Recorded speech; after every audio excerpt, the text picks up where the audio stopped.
But let's start with our top story tonight, where there is trouble in the neighborhood because Bangladesh is once again on the boil.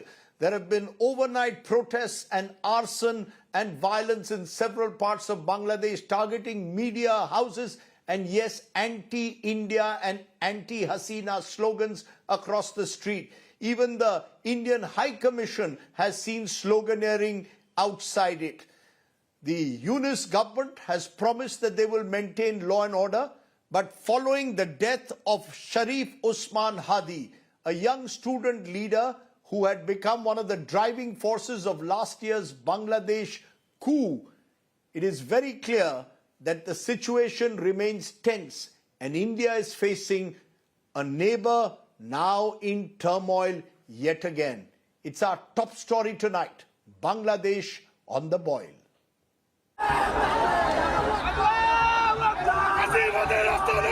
Bangladesh is on the edge of anarchy.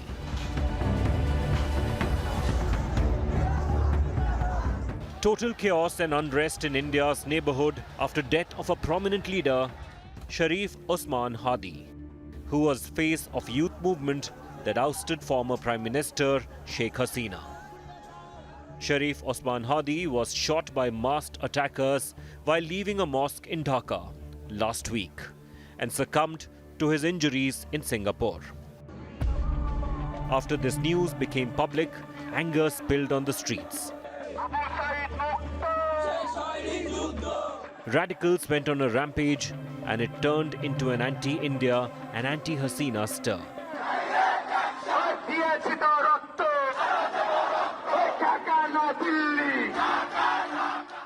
Angry mob stormed Assistant High Commission of India in Chittagong and pelted stones on the building.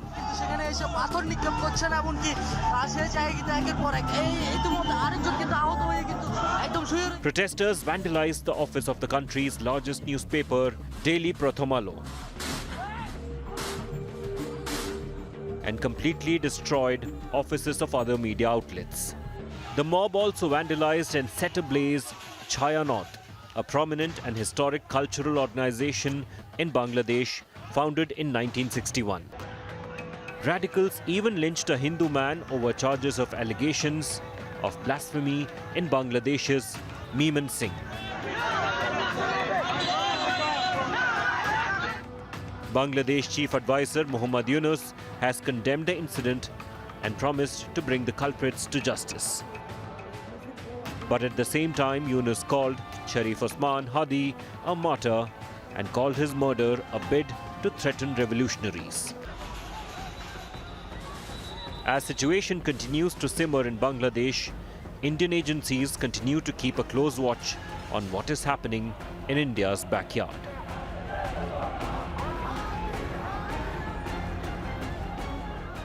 Bureau Report, India Today.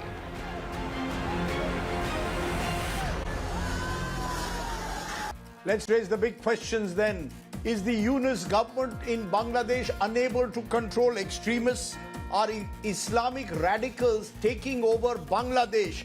And who is fanning that anti-India sentiment in Bangladesh? Joining me now, Asif bin Ali, geopolitical analyst, doctoral fellow at Georgia State University in Atlanta. Joins me, Veena Sikri, former Indian High Commissioner to Bangladesh, and Muqtadir Rashid Robio. He's a journalist based in Bangladesh. Appreciate all of you joining us. I want to come to you, Muqtadir, because you're on the ground where we've seen, particularly last night, vandalization of media houses, anti-India slogans outside the High Commission. Has the situation calmed down at all, or has it got worse? Well, thank you for having me. And I think it's a little bit improving after the huge outcry and protest from the civil society member about the so badly and disastrous, I would say, the attack on Pratham Alo and Daily Star, accusing them as a pro-Indian newspaper. So now the civil society members. No, so was it civil? Can I just get a? No, can I get clarity? Was it civil society members or was it radical Islamists, particularly the student groups, many of them who were involved in the July uprising last year? Let me explain. Civil society members started protesting against the attack on Pratham Alo and Daily Star. That is why the situation is slightly improved. But Right. we are really worried because those people are none of them were arrested. Only 12 people were arrested for those who tried to attack the Indian High Commission, Assistant High Commissioner office in Chittagong. But rest of them are, they are. In fact, my former editor was targeted during this very radical far Right. right wing mobilization last night. And it was by, unfortunately, our big friend, the American, those people were inciting this violence against Pratham Alo and Daily Star. It was by the people who are sitting in America and France. And they are inciting to those places for what we know as a place where you can speak freely, but they are taking the advantage of it and inciting violence. So in my you're country. saying, right? You're saying these were okay. You were saying, therefore, that there were radical elements who were responsible for the violence. Civil society then responded and tried to ensure that the situation was brought under control. But I want to understand from you, Asif bin Ali, what explains this again rising tide of violence, Asif? Because it seems to have followed the death of the radical leader Sharif Osman Hadi. He had gained prominence during the student protests. Many are seeing him as a nationalist figure. Others are saying he has fueled anti-India sentiment. Why is it that this one leader's assassination has led to such kind of protests that we've seen in the last 24 hours? Thank you very much for inviting to this show. Particularly, I would not call Mr. Hadi as a radical political leader, but definitely there are elements in his speech which can be controversial and which created those controversy as well. Now, given the context in which we are operating, Mr. Hadi was a face of July uprising, and he was an independent figure. He was not associated with, at least publicly not associated with the three major political bloc. The classic two is BNP and the Jamaat, and also the newly formed NCP. So who was Hadi? So Hadi was basically branding himself as an independent youth who can speak the popular language, and some of those rhetorics are very populist as well. And that's how he was gaining momentum among the people. And there is no doubt that many of his rhetoric are endorsing anti-India sentiment, considering the recent developments after 5th August. When Hadi was attacked in the daylight, so it was not how important Hadi was as a living politician, but it was also why he got targeted. So that question became one of the dominant one. And because already there was anti-India sentiment on the ground, an attack on Hadi considered that, okay, fine. So that means since he speaks against India, so there was attack on him. So that was the public perception. The second thing was immediately after Hadi's But who attack, is fueling this anti-India sentiment? Who is fueling the anti-India sentiment? Is it groups loyal to Hadi? Who is fueling it? I think the anti-India sentiment was already there, and it's not about who is fueling, but it's about was it present and was it intensifying or not?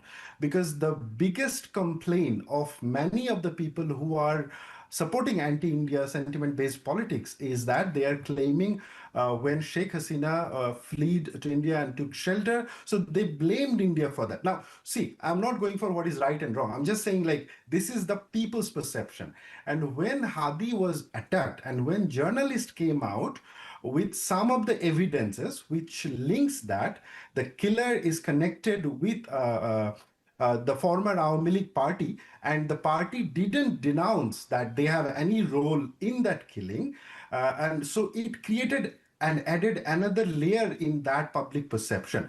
And then after the 6 hours of that killing, the similar journalists, they came out with some photographs which shows that the Hadi's killer has crossed the border. Now, again, these evidences needs to be properly and carefully looked after in a legal process in front of a court. So I don't want to claim anything based on that. But these informations fuel the perception. And the perception is, oh, fine, after 5th August, you give shelter Sheikh Hasina. And then after Hadi's killing, like who is an anti-India face among the youth, the killer is also going to India. And then they're connecting the dot, and that dot intensifies the anti-India Right. sentiments among the people. Now, then is it like innocent, the sentiment? I would say no, of course not. This is not innocent. No sentiment is innocent. There is always political motive behind it. Now, I think the right question is, what is the political motive and what could be the political gain of pushing these kind of narratives in the public political space? Maybe that question could be discussed later on, but this is what I think to address your question. Therefore, Veena Sikri, from what you've heard from Asif bin Ali, this is a moment in Bangladesh's history which is clearly worrying because you've got groups fueling anti-India sentiment, whatever be their political motives.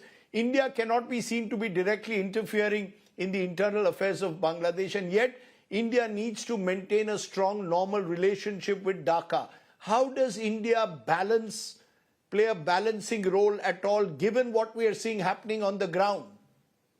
Well, I think one has to understand, to understand the situation, you have to go back to what happened in July, August of last year. And this anti-India rhetoric, the whipping up of the anti-India rhetoric was part and parcel of the very well-planned regime change operation that took place last year, which was with Pakistan's support through the Jamaat-e-Islami and, of course, backed by external powers as well. But the Pakistan intention in backing the Jamaat-e-Islami had been the A-team of Pakistan in Bangladesh for the last, I would say, 70 years, forever, ever since the formation of the Jamaat-e-Islami by Maulana Maududi about 85 years back. So I think that we have to understand that Pakistan has always been operating through them and whipping up the need for bringing Sharia law, bringing a caliphate. Now, the attack on Sheikh Hasina and linking India with that is an attack on the values of the Liberation War of 1971. So actually, they're conflating these two issues, because they want to forget, they want to erase the memory of the Liberation War. If you notice, if you saw the visuals last year, the moment Sheikh Hasina's aeroplane flew out of Dhaka, the first attack was on the statue of Sheikh Mujib. And the cranes, the boulders, everything was there to bring down these tall 40-feet statues made of bronze. It was all the material was available, absolutely at hand for the demonstrators to bring it down. So obviously very, very well pre-planned. And after that, anything that brought in the name of India, brought in the name of Liberation War, spoke about the economic cooperation between Bangladesh and India, and how the economy grew 6.5% a year, all that was wiped in the dust because, number one, Muhammad Yunus has not been able to control the situation in Bangladesh. The law and order was left completely because policemen were killed as part of the uprising in the very well-planned regime change operation in July last year. 400 out of 600 Bangladesh stations were destroyed. Weapons were stolen. People were killed with those weapons. So there's no law and order. And then the economy tanked. So for all of this, when the Jamaat-e-Islami thought that they will get natural popularity by being the person in power and so on, that has not happened. The people have not rallied around the Jamaat-e-Islami. They still now value more than ever the reality of the Liberation War, the pluralistic society. So what does India do, ma'am? So now, but India, how does, ma'am? No. My question, therefore, is because India, India cannot also whip up anti-Bangladesh or sentiment at a time like this. You have to clearly take a much more nuanced position. Yes, the position that India has taken, a very correct position to ask for free, fair and inclusive elections in Bangladesh. Participatory elections which are credible. And that is what the people of Bangladesh want. Part of the reason, apart from Ilyas Hussain in USA, who has been exhorting everybody to attack the Daily Star and Pratham Alo, the reason also that Pratham Alo recently published a survey a few days ago, national opinion survey, showing that 70% of the people of Bangladesh want the Awami League to take part in the elections. It's not that they're going to vote for Awami League, but they want free, fair and inclusive elections. They want a return of democratic structure. They want stability. In the elections, if they are participatory, any party can win. It's quite okay. There can be any kind of a union to win, but they must be seen as free, fair and, yeah. Right. And let me just take that to Asif bin Ali. You've heard what Veena Sikri says. Do you believe that it is possible to hold an inclusive, free and fair elections? The elections are scheduled for early February. Or do you believe that this election in a way is going to be hijacked, as some fear, by radical Islamist elements? Well, of course, before answering that question, I just want to add another point with what Bina Sikri ma'am was saying, that, like looking Bangladesh case through the security frame and consistently using Pakistan doesn't help us to understand what was happening on the ground.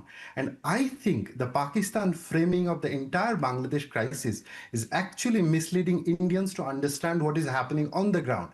And that misleading is also impacting on the Indian foreign policy or how to deal with this situation. And based on what I understand and what my connection within the Indian journalist network, it is pretty clear that India is clueless what's going on in Bangladesh, because it is using the age-old post-1990s, like the Pakistan security framework, that, okay, they are the driving seat. No, in Bangladesh, it was not the Pakistan who is in the driving seat. It was the Bangladeshi people, be good or bad, in the driving seat. Now, coming back to the July, there are, concepts regarding whether regime change or other things.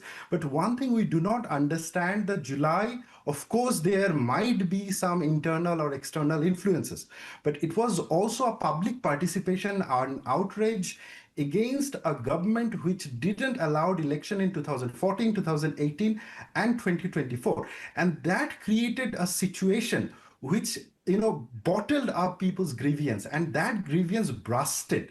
Now, this is something that we need to understand what that burst happened. Now, in that burst, there are segments of the society which are endorsing to the far right elements. And now coming back to the question you have asked, now what this far right group is going to do? Just to give you a context, right now in Bangladesh, there is 4 major political players. One is BNP.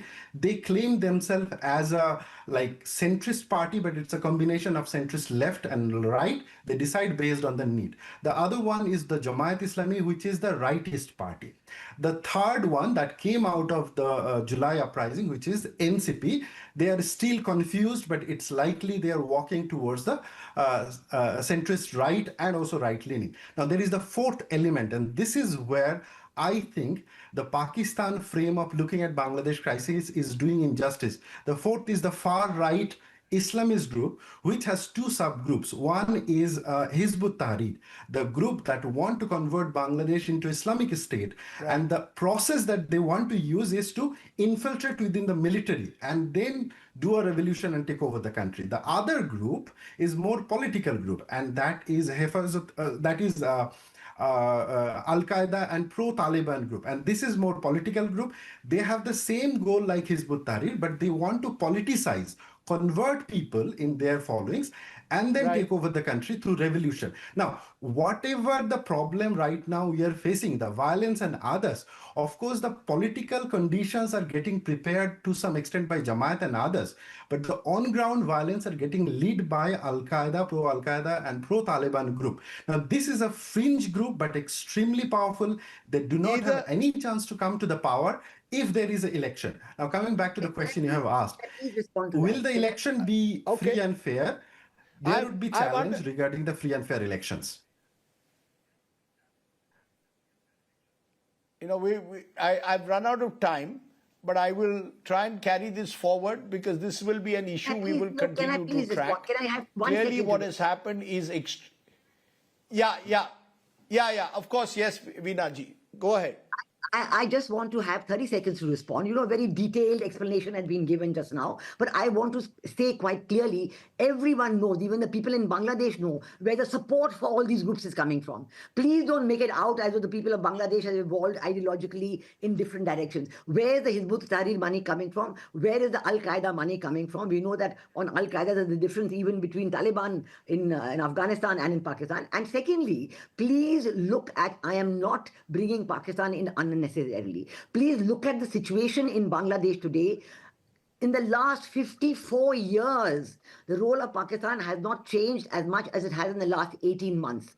Pakistan is embedding itself with the Bangladesh army. They have said that the state-sponsored groups, Jaish-e-Mohammed and Lashkar-e-Taiba, are already present in Bangladesh. They have reversed all the regulations of the last 54 years, visa restrictions, trade, cargo inspection, ability to study in each other's, all that. Right. This is not coincidence. This is not a coincidence. So please understand that if I'm talking about it, it's with a certain reason. And the incitement to these groups, we know that some is coming from Pakistan, some is coming from the USA. Ilyas Hussein's name has been taken by many people that he actually incited people to go and attack the Pratham Alo, and the people know about all these social media posts. So putting it in a theoretical context of the political development in Bangladesh is different, because we know where the money is coming from for these parties to flourish. Thank you. I want to add two facts very shortly. One is, if you look at the Pakistan case, this Al Qaeda group, the pro-Taliban group, they had sent, at least like we got these evidences now in the newspaper, 19 individuals to fight against the Pakistan army in Pakistan with Pakistan Tehrik-e-Taliban. Now, this clearly shows that there is a confusion and contradictions in the narrative is there. And also, like, follow the money, this political economy model is not going to help to understand the situation. I am not denying that there was a Islamization happened in Bangladesh, but that is the outcome of the misgovernance of the former government. Until or unless you accept that fact, it would not be possible for you to move ahead. For 15 years. What about before that? I mean, this Asif, is... Okay, when Sheikh Asif, Hasina I've came heard in the you, power, there was Veena Sikri, 200% Asif bin increase in the Ali. madrasa education. I've heard both of you. I've heard both of you. We will do a longer debate in the days ahead on this issue. I also thank my journalist friend for joining me there on the spot in Dhaka. It is extremely worrying what's happening in Bangladesh at the moment. Top story, a bitterly contested and at times acrimonious winter session of Parliament has finally ended today amidst mixed signals. This after the contentious Ram Bill to replace MNREGA was finally passed by the Lok Sabha, which debated the bill well past midnight. The opposition walked out. The TMC MPs spent the night outside protesting the repeal of the MNREGA Act. The 19-day session has seen several legislations and contentious debates on issues like Vande Mataram, while the opposition wanted one on vote chori. Amidst all of the acrimony, one silver lining, Prime Minister Narendra Modi, Congress MP Priyanka Gandhi Vadra, and many other MPs attended a customary tea party hosted by Speaker Om Birla, the first time this has happened since the 2024 general elections. Those are some of the issues I raised with the Parliamentary Affairs Minister Kiren Rijiju. Is the government bulldozing legislation as the opposition claims, or simply following its legislative agenda? Take a look at Rijiju Unplugged.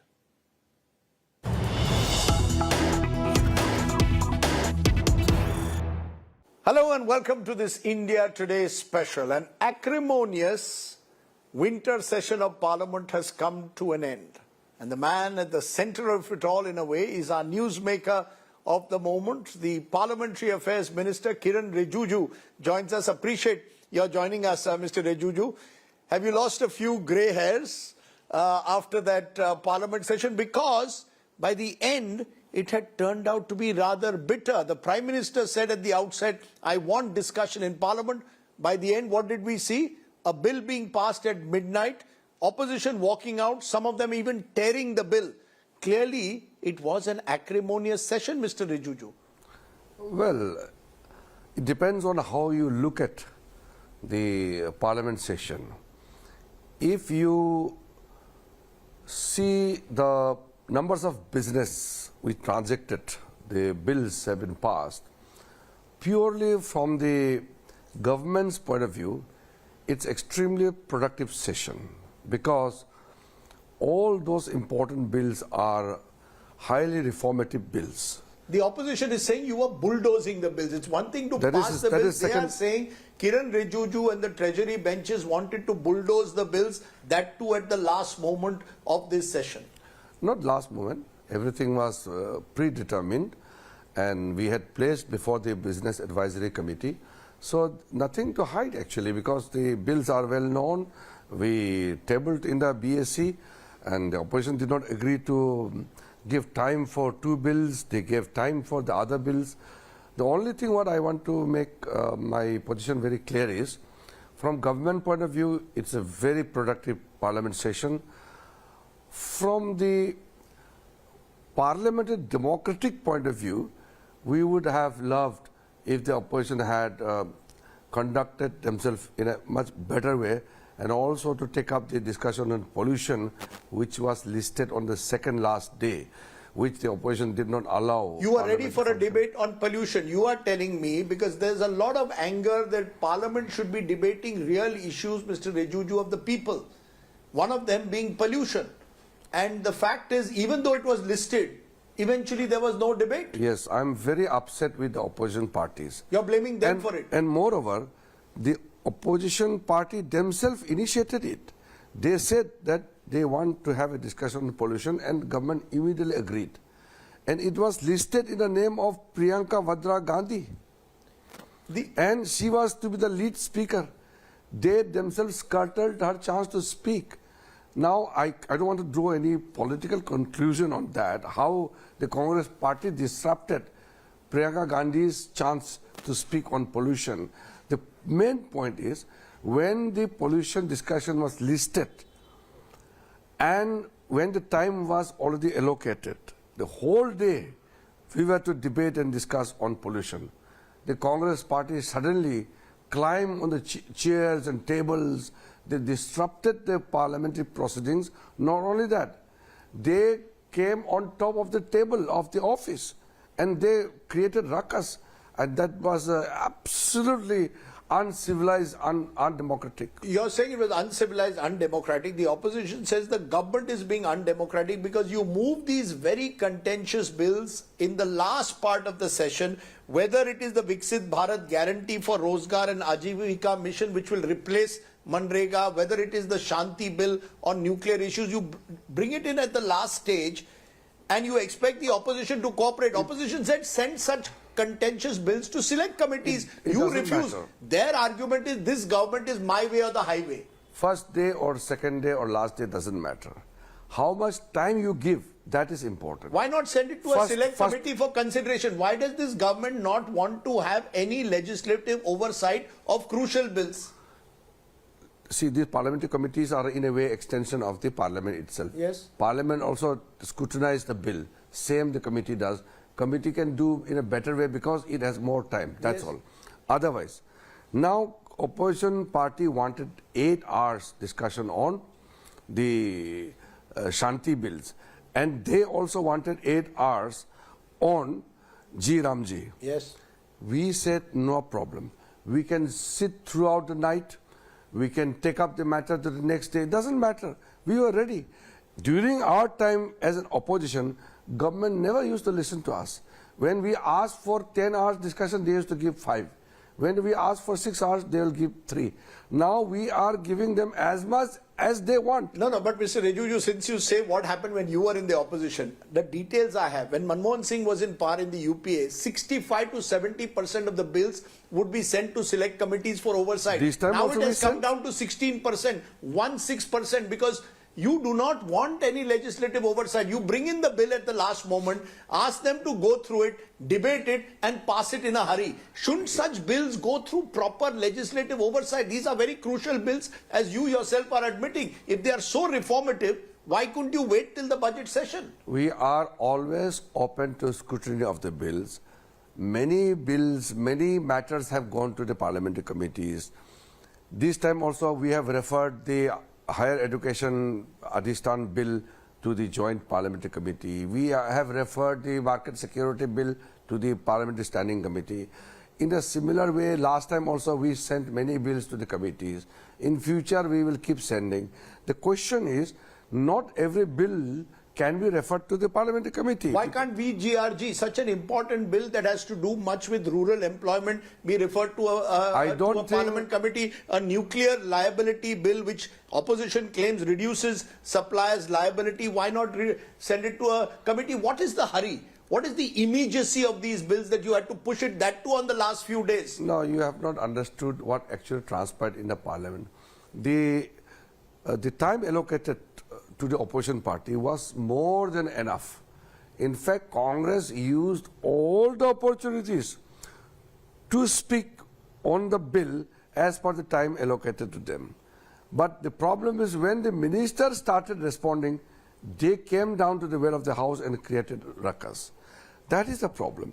If you are... Will you suspend them for this? Those you mentioned just now that some MPs, according to you, climbed up the speaker's chair and tore the bill. Will you suspend those MPs in the budget session? Is that what you're saying? Is there a possibility? Some of the MPs in the Lok Sabha climbed on the table and disturbed the entire proceedings, and they behaved in a way which is totally undemocratic, which is unseen normally in the parliamentary democracy. They deserve some kind of action. Now, these actions are on the basis of the prescribed rules. Parliament functions through rules and conventions. There are enough conventions, enough rules, which will take care of what kind of action will be taken. I cannot pronounce the nature of action right now, but the ethics committee or whatever speaker feels, correct, it will definitely. So you're not ruling out the possibility of MPs who, according to you, disrupted the House by climbing on the speaker's podium from being suspended? Yes, I'm absolutely clear that if you want to disturb the proceedings, you can still stand on your seat and disturb. Because you remember Arun Jaitley once said obstruction is the legitimate right of a parliamentarian. It's not as if you cannot obstruct parliament. When Arun Jaitley was in the opposition, there was an entire session, you will recall, that was virtually blocked by the opposition on 2G, on coal, on other issues at the time. You can conveniently quote Arun Jaitley ji, but you have to understand one thing. Physically harming somebody, it's not obstruction. They were coming to the well and they were climbing on the table, disturbing the officers, coming to the side of the ruling party. We don't do that. In fact, during our time, Advani ji used to tell us that we must protest, but don't go to that side. So what should the opposition do if the government has decided my way or the highway? These bills will be passed in this session. Yes, you can discuss it, but by voice vote I will pass it. As we saw in the previous parliament with the farm laws. What does the opposition do? They are saying we have no voice in parliament. Opposition says government does not want to give them a voice in parliament. All bills, no amendments are accepted by the government to any of these bills because you have the majority. The actual problem is people have voted Modi ji and NDA to the power. Yes. Rahul Gandhi wants to appoint election commission. He wants to make laws. He wants to do everything. For that, you have to win election. Now, you are in opposition and you want to decide the fate of the nation. It will not happen. You can't insult the mandate of the people. We have got the mandate. We have to serve the nation. Now, for example, when the discussion was taking place on election reforms, Rahul Gandhi was complaining that it is Prime Minister and Home Minister who form majority. He is alone. And during Congress time, opposition was not even invited. Opposition was not even part of the process of appointment. Here, at least your voice is heard. But if opposition wants to run the government, that will be totally anti-democratic. How can they expect that they will decide the fate of the bill or they will take the course of the nation as per their will? It cannot happen. Are you blaming therefore Rahul Gandhi, specifically the individual? Are you saying Rahul Gandhi is the one who's responsible for the disruption, not the entire opposition? See, most of the opposition leaders, I think you are a very senior journalist and you will also understand, there are many political parties, many MPs, even young first-timers who are great orators. They have the ability to perform on the floor of the House.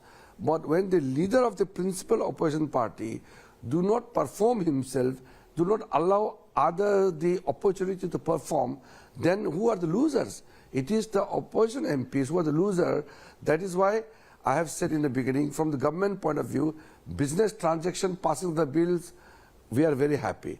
But we want at the same time, the discussion and debate should be thoroughly done so that the opportunity to scrutinize the bill should be available to every member. Because I saw something very interesting happen today. There was the Speaker's tea and the Vice Chairman of the Rajya Sabha's tea. And at both those traditional events, the Rajya Sabha Chairman and the Speaker's tea, the opposition leaders actually came for it. They haven't come for it since 18 months. This time they were there, including Priyanka Gandhi, Vadra and Sonia Gandhi. Rahul Gandhi is in Germany.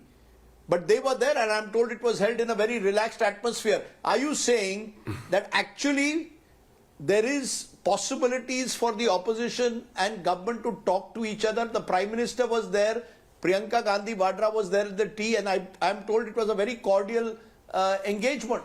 Yes, I was there in the first in the Lok Sabha after the session in the chamber of the Lok Sabha Speaker, and then I went to the Rajya Sabha in the chamber of the chairman. Sonia Gandhi ji was there in the Rajya Sabha chairman's chamber, and Priyanka Gandhi along with the opposition leaders also joined the Honorable Prime Minister. So the discussion was very cordial because that is basically chai pe charcha after the session. It's a customary. But it hasn't happened for 18 months. For the first time since June 2024, we've had a proper chai pe charcha involving... It did happen, but not in a... Are you saying because way. Rahul Gandhi is in Germany, therefore it was easier for you to deal with Priyanka Gandhi, Vadra and Sonia Gandhi? One person can spoil the entire atmosphere. No, you're saying that it is easier for you as a Parliamentary Affairs Minister to deal with Priyanka Gandhi, Vadra and Sonia Gandhi than Rahul Gandhi? No, see, let me be honest. Priyanka Gandhi is slightly, more pleasant in terms of exchange of views and ideas, and she listens.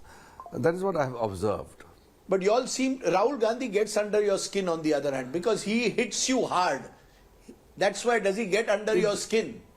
Hitting hard doesn't make any difference to us because we are bothered about the people's welfare. Who says what is okay, that in politics it happened. What I'm talking is on the softer side, how we should be beyond what happens in the glare of the public or in the floor of the house. There are space where you become quite private and you can converse, talk about something which is beyond politics. You seem to have found a soft spot in Priyanka Gandhi Vadra. No, I have no personal, take on anything, but I'm just making an observation what I've seen. Okay, let's talk about specific issues that were raised. The opposition is angry in the way Mahatma Gandhi's name has been removed from this rural employment scheme. They're saying it's an insult to Mahatma Gandhi. Parties like the Trinamool Congress went on a 12-hour dharna outside Parliament saying you all have insulted Mahatma Gandhi. Is this government going to backtrack on this scheme at some stage, like you backtracked with farm laws? The opposition says they're going to start a nationwide campaign. Will this scheme be rolled back or will remain as it is? No, you have to understand one thing.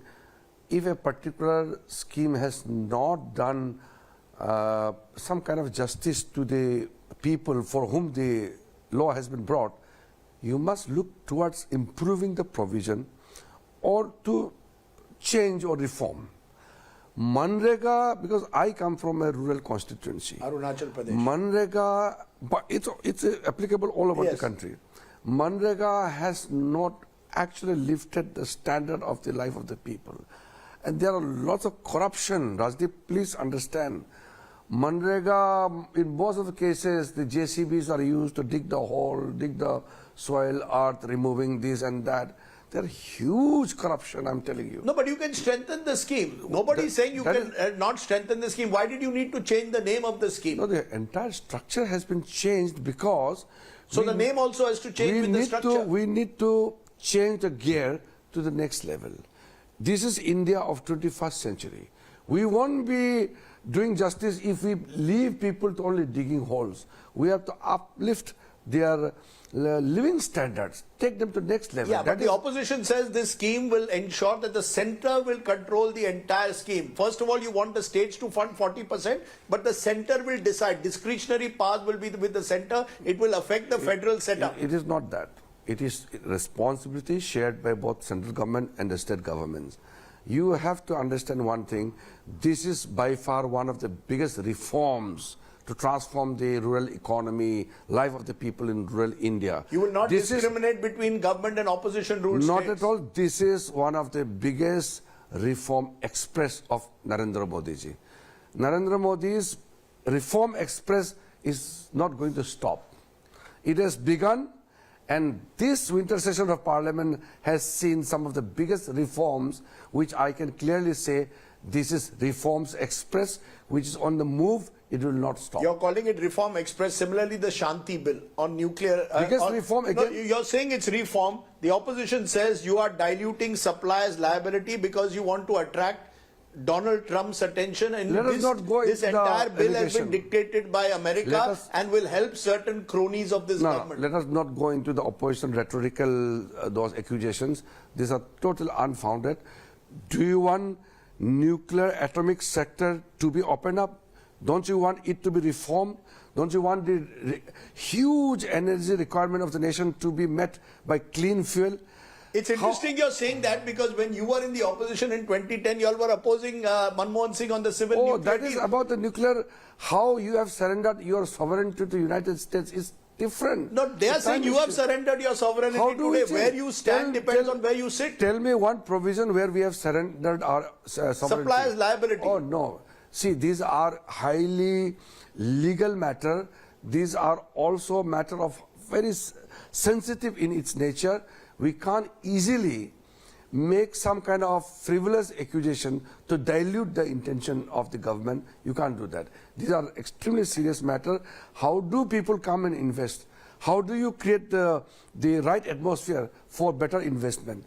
Okay. You have to attract. You all spent 10 hours in the Lok Sabha and 10 hours in the Rajya Sabha on Vande Mataram. Yes. And made it the... do you believe Vande Mataram was the most important issue to discuss? Shouldn't you have discussed pollution first and then Vande Mataram? Even on sequencing, you got your way. This year, Vande Mataram attained 150 years. Yes. It's not our fault. It has fallen on this year in the month of November. We are discussing in December. This is the year. Next year will be 151. You could have discussed it at the end and discussed pollution. Why don't you discuss the real issues? The falling rupee, the attack on Red Fort, as I said, pollution again, the real issues of today, instead of discussing something of 150 years. I tell you one thing. On the first day, on the that all-party meeting, yes, the Congress party initially suggested that we should discuss on the Delhi bomb blast. After all, after 11 years, there is a major bomb blast in metropolitan cities of India. For last 11 years, no bomb blast in the entire country in the major cities. Secondly, they also placed some of the issues to be discussed. We said we are open to it. We were prepared. Nobody gave the notice. And then they wanted first discussion on the election reforms, including the SIR. We agreed. On the second day, when they requested, I responded positively, and then House started functioning normally. So we wasted 2 days because of their reluctance to change the title of the discussion, because they wanted SIR as and a you subject. said electoral reform. I said larger issue, because SIR is part of the election process. Right. So if they had agreed in the day one, we would have not wasted the precious 2 days. After that, we allocated the times for each bill. The education bill, which is the Adhistan one, that they said send it to committee. We referred it to standing committee. Then health suraksha se Rashtriya Suraksha, we discussed, enough time given. Then we discussed on some other minor bills, agreed. And then Shanti Bill on the nuclear issue, we offered 4 hours, they sought 6 hours, we gave them 6 hours, everything was okay. Finally, on the G. Ramji bill, they said 8 hours. We said no problem, we'll discuss 8 hours. And in Rajya Sabha yesterday, they came to me and made a special request that beyond the time allocated, please give extra 25 minutes to Mallikarjun Kharge because he's leader of the opposition. I said, fine. Late night around 3 o'clock it will come. Let Kharge come. Let him speak. No problem. We will give extra time. I told the chairman, please allocate the time. Government has no problem. Not only 25 minutes, the chairman gave him 37 minutes. After his speech, when the minister stood up to respond, they came to the well, started tearing the papers, they started shouting slogans. 2 of the lady MPs came towards BJP side. I was jokingly said that they might be interested to join BJP. They came to our side. But however, what I'm saying is, for the amount of time we devoted, it could have ended in a better way if they had not created the ruckus at the end of the day. It is also true that this government, because it has a majority, wants its way all the time. And therefore the sense is Parliament is being reduced to a rubber stamp or a notice board. Jo main chahta hu wahi hoga. See, Rajdeep ji, you are mistaking our system with British system or the American system. Ours is a parliamentary democracy where majority of the government are the people who run the government. The majority in the parliament are the government. So, when we have decided something to discuss, definitely we have the confidence in the strength of the government.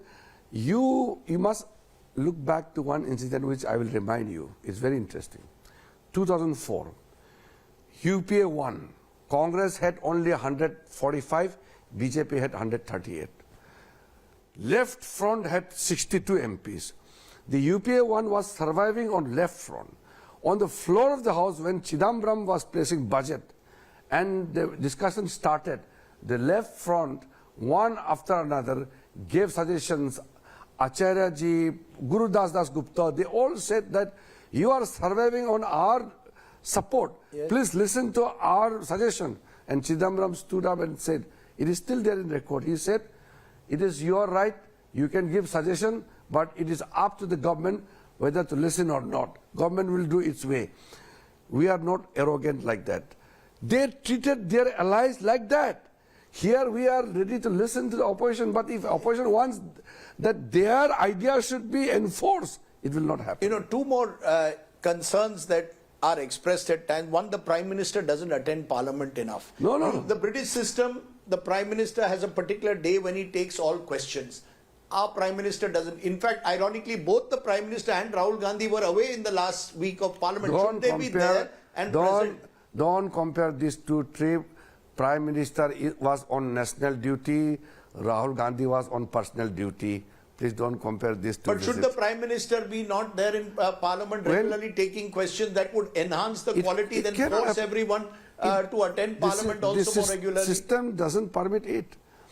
Why can't we change the system? Prime Minister is supposed to be there only on the question day related to PMO or any portfolio which is under the Prime Minister. Every day is divided into different ministries. In the British Parliament, there is a Prime Minister's question day. That system. Why can't we have it in India? That is a suggestion, but this is not there. Okay. One of the concerns is also the number of days of Parliament. If I look at it, the first Parliament, 135 days on an average per year on Jawaharlal Nehru, someone who we all routinely attack. Now it's down. In the last Parliament session, average was 55. Last Parliament, it was 55 days. Of course, COVID was there. But even now, this session was only 3 weeks. If you had made it a 4-week session, all these concerns could have been met. You could have got all your legislation. You are seriously mistaken. I'm seriously mistaken. See, opposition party, the way they have behaved on the last day, it would not matter if the session was 4 weeks or 5 weeks. They would create ruckus every day. So how do you overcome this trust deficit then? Government which is in majority should propose business, bills, other things. Let opposition criticize, give suggestion, but don't force that their will have to be accepted by the government. This cannot happen because in the parliamentary democracy, majority will have to prevail. Minority will not be ignored, but their suggestions will also be heard, and also, if necessary, it will be incorporated. But if the opposition party thinks that their ideas should be incorporated in toto. If their ideas should be included in toto, it cannot happen. Now, all I'm saying is, could we strengthen the parliamentary committee system, scrutiny system, legislative oversight, It happens. wherein outside the glare of the camera, both sides can meet? That is you have because- friends on both sides whom you meet. You can meet them in closed doors and You discuss are- these you issues. are referring like to- you did the Waqf bill, other bills went through a process. You have just referred to one or two bills. Yes. I have no dispute on that. But for your information, every ministry's budget, every ministry's account and all the matter are subject to the Parliamentary Standing Committee scrutiny. It happens invariably. And they are reported back to Parliament. It happens. You are just confined to a few of the issues which opposition people have raised over the past 2 years. It's not like that. Every standing committee invariably scrutinizes the entire functioning of the government. Interesting, because in this interview you've also suggested to me that you find it easier to deal with a Priyanka Gandhi Vadra than you do with a Rahul Gandhi. At least that's the impression I'm getting between the lines at the moment. A slight correction. I'm just making an observation. Priyanka Gandhi Vadra is not the leader of Congress party. She's a member, respectable member of the But you Congress want party. her attitude to permeate to others also. Her presentation was more balanced and more kind of acceptable to other members. She doesn't let anything out of hand through her speech. She doesn't create problem through her speech. To that extent, I was quite appreciative. So what you are saying is mutual respect for each other is the way forward. That if you respect each other, treat each other as adversaries but not as enemies. We are not enemies. I have stated in the beginning. We are not enemies. We are just rivals. Kiren Rijiju, for speaking to us after that highly contested session of Parliament. Thank you very much. Thank you. The Parliamentary Affairs Minister, Kiren Rijiju, taking all the questions. Thanks for watching. Stay well, stay safe. Namaskar.